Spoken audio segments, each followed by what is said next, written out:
Hello নমস্কার বন্ধুরা, দেখুন আজকে আমি সিঙ্গারা বানানোর জন্য আলু সিদ্ধ করে নিয়েছি।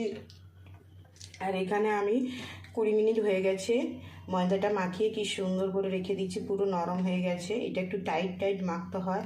ওর মধ্যে তেল, লবণ, একটু হালকা মিষ্টি দিয়েছি আর একটু ঘি দিয়েছি, কেন একটু খাস্তা হবে তো। এটা আমার সুন্দর করে মাখা হয়ে গেছে, আলুটা সিদ্ধ হয়ে গেছে, এখানে তেলটা গরম হয়ে গেছে। আমি আলুর মশলাটা করে নেব। আগে একটু আমি বাদাম ভেজে নেব। দেখুন বন্ধুরা, আমার বাদামটা লাল লাল করে ভাজা হয়ে গেছে। এবার আমি 5 ফোড়ন দেবো বাদামটা উঠিয়ে। এখানে আমি 5 ফোড়নটা দিয়ে দিয়েছি। এখানে আদা কাঁচা লঙ্কা দিয়ে দিয়েছি, জিরে পাউডার ধনে পাউডার দিয়ে দিয়েছি। মটরশুঁটিগুলো একটু হালকা বয়েল হবে, একটু জল দিয়ে দেবো। আমার এইখানে মটরশুঁটি বাদাম এগুলো হয়ে গেছে। এর মধ্যে আমি আলুটা একটু ভেঙে ভেঙে দেবো।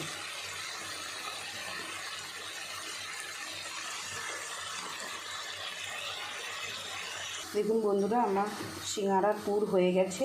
আমি এবার সিঙ্গারাগুলো বানিয়ে নেব পুরটা ঠান্ডা করে। দেখেছেন, আপনারা এইভাবে বানিয়ে খাবেন।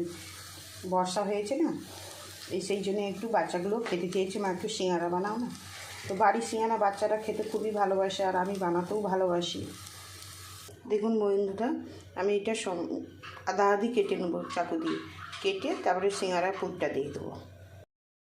দেখুন বন্ধুরা, এই যে আমার পুরো বানানো হয়ে গেছে, আর এখানে তেলও গরম হয়ে গেছে, আমি ভেজে নেব। দেখুন বন্ধুরা, আমার সিঙ্গারাগুলো কি সুন্দর লাল লাল ভাজা হয়ে গেছে। এবার আমি উঠিয়ে নেব।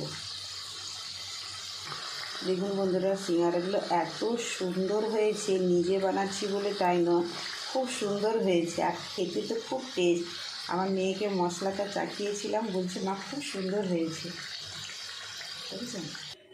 দেখুন বন্ধুরা, আমার পুরো কমপ্লিট হয়ে গেছে। গরম গরম সিঙ্গারা, এর সাথে একটু গরম চা। কে খেতে ভালোবাসেন আসুন আমার বাড়িতে, গরম গরম সিঙ্গারা চা বানিয়ে খাওয়াবো। কেমন লাগছে লাইক কমেন্ট শেয়ার করবেন। যারা ইউটিউব থেকে দেখবেন তারা সাবস্ক্রাইব করবেন। টাটা বন্ধুরা, সবাই ভালো থাকুন।